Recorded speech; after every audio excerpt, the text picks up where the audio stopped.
Dear viewers and learners, Assalamu alaikum to all of you. We are reading at the English lesson Global Warming.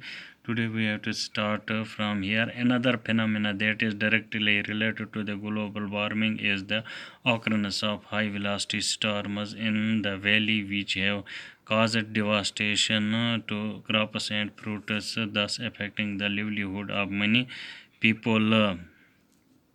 Another phenomena that is directly related to the global warming is occurrence of high velocity. एक और वाक़ा जो कि बराह रास्त global warming से वाबस्ता है वो है कि वादी में तेज़ रफ्तार तूफ़ानों का आना, जिन्होंने फसलों और फलों पर तबाही मचा दी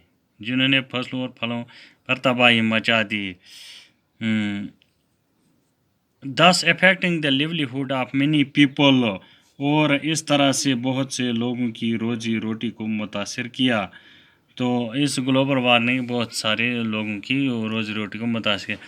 Kashmir has been witnessing drastic change in the precipitation as well as the seasonal changes. कुछ उर्सा ही पहले से कश्मीर बारिश और बर्फबारी के साथ साथ मौसम में शदीद तब्दीली देख रहा है। In the process, some seasons like early spring have been completely lost. इस अमल में से कुछ मौसम जैसे जल्दी आने वाले मौसम बहार पूरी तरह खो गया।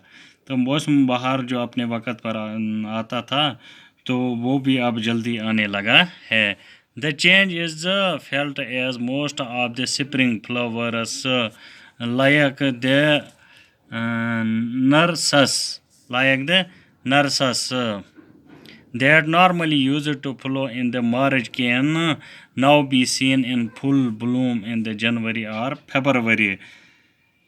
तो मौसम बहार का जल्दी आना, इसमें एक बात ये भी है कि तब्दीली को इस बात से महसूस किया जा सकता है कि बहार के बहुत से फूल जैसे कि नरगिस, तो बहार का जो फूल है नरगिस जो कि आम तौर पर मार्च के महीने में खिला करता था, तो पहले ये मार्च में खिला करता था, अब इसके साथ क्या हुआ, अब इसे जनवरी या फरवरी में पूरा खिला हुआ देखा जा सकता है। तो फरवरी और जनवरी में इसको आप खिला हुआ देख सकते हैं, जो कि मार्च के महीने में अब हम उसको पहले देखते थे, वो मार्च के महीने में खिलता था। अब